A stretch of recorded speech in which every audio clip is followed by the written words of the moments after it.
bab 1, sistem gerak pada makhluk hidup. Tapi kita akan fokus pada yang pertama dulu, sistem gerak pada manusia. Nah, ada 3 nih. Kalau kalian masih ingat, ada tulang, kemudian ada sendi atau artikulasi, ada otot. Tulang sendiri disebut alat gerak pasif. Kenapa? Karena tidak mampu melakukan pergerakan sendiri tanpa adanya otot. Nah, fungsi-fungsinya ada penyangga dan pemberi bentuk tubuh, melekatnya otot, melindungi organ tubuh vital seperti jantung, paru-paru, otak, kemudian tempat penimbunan kalsium dan mineral penting lainnya, fosfor dan kawan-kawan. Kemudian tempat pembentukan imunologis, sistem imun kita. Pengelompokannya, berdasarkan pengelompokannya, tulang dikelompokkan menjadi 4 nih. Jadi berdasarkan bentuknya ada tulang pipa, contohnya tulang lengan atas, tulang hasta, tulang pengumpil, tulang paha, tulang betis, terus tulang kering. Nah, tulang pendek itu ruas-ruas, contohnya tuh ruas-ruas tulang belakang. Kalau tulang pipi itu seperti tulang belika, tulang dada, pipi atau gepeng. Kalau tulang tak beraturan itu contohnya di ruas-ruas tulang wajah kita. Selanjutnya berdasarkan sifatnya, tulang dibedakan menjadi 2, tulang rawan dan tulang keras atau osteon, yang rawan kartilago. Contohnya daun telinga, cuping hidung, kemudian kalau tulang keras itu contohnya di hampir semua tulang yang ada di rangka manusia. Berdasarkan matriksnya terbagi atas 2 nih, tulang kompak dan tulang spons. Dan berdasarkan letaknya terbagi atas 3. Tulang yang di bagian atas tuh disebut tengkorak, yang di bagian tengah itu disebut tulang badan, yang lainnya itu tulang gerak, anggota gerak.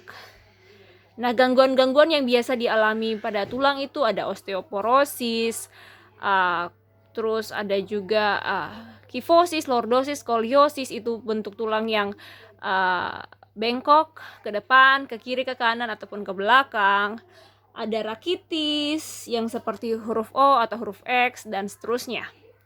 Kalau sendi itu disebut juga artikulasi. Ini adalah penghubung antar tulang-tulang ini dihubungkan oleh sendi. Nah, ada 3 pembagian sendi, itu sendi mati atau sinartrosis, disebut mati karena tidak mampu melakukan pergerakan sama sekali. Biasanya itu terdapat di tengkorak kita. Tulang tengkorak kita itu ada di antara tulang baja dan tulang pelipis, itu tidak bisa bergerak. Kemudian antara tulang bagian atas ubun-ubun juga tidak bisa bergerak. Nah, selain itu ada juga di antara tulang dada dan tulang rusuk kita, tidak bisa melakukan pergerakan. Nah, selanjutnya adalah sendi kaku atau amfiartrosis. Sendi kaku atau amfiartrosis ini itu sendi yang bisa melakukan pergerakan tapi terbatas. Contohnya di ruas-ruas tulang belakang. Ada pergerakan tuh di belakang, kalau kita kasih bunyi-bunyi sedikit, tapi tidak bisa bebas, terbatas. Nah, jenis selanjutnya atau pembagian selanjutnya itu sendi gerak atau diartrosis. Terbagi jadi 5 ini, ada sendi peluru. Sendi peluru tuh gerakan ke segala arah. Contohnya tuh di antara lengan atas kita dan bahu, atau di paha kita dengan tulang pinggang. Kemudian ada sendi engsel, biasanya terdapat di siku, itu gerakan satu arah. Ada sendi pelana, gerakan 2 arah di ibu jari kita. Kemudian sendi geser di pergelangan tangan kita. Kemudian sendi putar itu gerakan berputar, contohnya tuh di leher kita, ruas-ruas tulang leher, tulang atlas dengan tulang tengkorak. Nah, gangguan yang dialami oleh sendi itu ada asam urat, rematik, terkilir, taulah penyakit-penyakit orang tua yang biasanya. Tapi yang terkilir nih kadang-kadang karena gerakan kaget yang tiba-tiba terjadi pada bagian sendi kita. Contohnya itu biasanya di pergelangan kaki ya, atau pergelangan tangan dan seterusnya.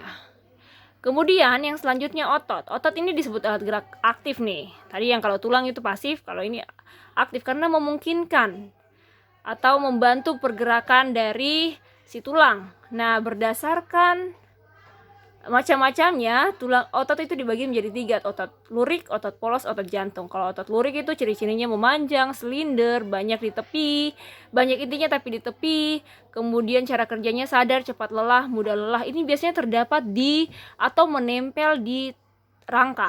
Otot ini biasanya menempel di rangka. Kemudian kalau otot polos itu bergelendong, tepinya satu di tengah, cara kerjanya itu tidak sadar, teratur tapi lambat. Ini contohnya itu letaknya biasa terdapat di organ-organ pencernaan kita. Nah, kalau otot jantung ya pastilah terdapat di jantung kita, di dinding-dinding jantung kita. Nah, ciri-cirinya itu sama seperti otot lurik, seperti ini, memanjang, silinder, banyak. Tapi cara kerjanya sama seperti otot polos. Dia tidak sadar, lambat, dan teratur. Maksudnya apa sih? Oh, ketika kita tidur pun tetap otot polos dan otot jantung ini tetap melakukan kontraksi dan relaksasi. Tetap melakukan kerjanya. Dan prosesnya itu lambat sehingga dia tidak cepat lelah. Apalagi cara kerjanya, cara kerja otot itu ada dua ini, berkontraksi dan berelaksasi. Ketika berkontraksi itu otot akan memendek, mengeras, dan kayak akan kayak mengembung gitu di bagian tengahnya. Kalau berelaksasi itu dia mengendor, relax. Nah, gangguan-gangguan pada otot tuh biasanya tuh yang polio, kemudian ada tetanus yang disebabkan oleh bakteri Clostridium tetani. Biasanya ciri-cirinya tuh biasanya disebabkan oleh tusukan paku atau benda-benda berkarat lainnya. Nah, jika tidak cepat ditangani akan menyebabkan demam tinggi, kejang-kejang, kemudian bahkan kelumpuhan hingga mati. Nah, kalau polio ini impactnya itu dia susah kayak mengalami kelumpuhan, tidak mampu berjalan berdiri tegak. Seperti yang kita biasa lihat orang-orang yang kena polio biasanya berjalan dengan bantuan tangannya. Kemudian artrofi ini kemampuan otot melemah, kemudian otot-otot mengalami pengecilan. Biasanya terjadi pada orang yang telah sakit dalam waktu yang lama, hanya bisa terbaring di tempat tidur, jadi otot-ototnya mulai mengecil. Nah, selanjutnya upaya menjaga kesehatan sistem gerak manusia. Apa saja sih? Rajin-rajinlah kalian berjemur di pagi hari.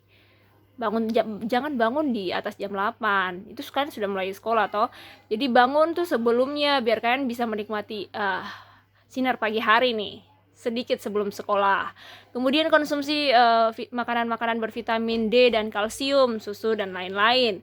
Olahraga yang teratur, sikap duduk, jalan yang benar, posisinya yang benar. Intinya jangan malas bergerak. Itu untuk sistem gerak pada manusia. Nah, kita lanjut ke sistem gerak pada tumbuhan dan hewan. Kalau ini adalah keseluruhan, yang warna biru ini manusia, yang warna ungu tumbuhan, yang warna orange ini hewan. Oke, yang hijau, yang biru ini kita sudah bahas tadi. Sekarang yang tumbuhan. Untuk tumbuhan sendiri disebut gerak pasif karena tidak mampu melakukan pergerakan ini. Maksudnya tidak mampu berpindah tempat. Hanya bisa menunjukkan pergerakan-pergerakan di bagian-bagian tubuhnya saja. Contoh. Oke, sebelumnya itu gerak tumbuhan terbagi atas 3, yaitu gerak autonom atau endonom. Itu rangsangannya itu dari dalam. Jadi pembagian ini berdasarkan rangsangannya atau arah rangsangannya. Kemudian kalau higroskopis tuh karena terjadi perubahan kadar air. Jadi contohnya tuh kayak kacang-kacangan, polong-polongan, itu dia mengerut karena mengalami kurang kadar air di sekitar tempat dia tumbuh. Itu higroskopis, pengerutan. Kemudian ada esionom, itu dari rangsangannya dari luar. Esionom ini yang terbagi lagi menjadi tropisme, nasti, dan taksis. Kita bahas one by one. Yang pertama, tropisme. Ingat kalau tropisme ini, ingat kata-kata yang penting tuh hidro. Hidro berarti air. Kalau foto berarti cahaya. Geo berarti bumi, geotarik bumi. Kemudian yang kita perlu ingat lagi termo itu suhu, jadi tinggal diganti-ganti sesuai dengan namanya. Kalau tropisme itu dipengaruhi oleh arah datangnya rangsangan. Hidrotropisme, rangsangannya itu berupa air, jadi gerak akar ini menuju ke daerah bersumber air. Kemudian tigmotropisme itu karena singgungan, contohnya tuh kayak pare, tumbuhan pare yang melilit di batang pohon ataupun di kayu-kayu lain di sekitarnya. Jadi itu karena adanya singgungan seperti itu.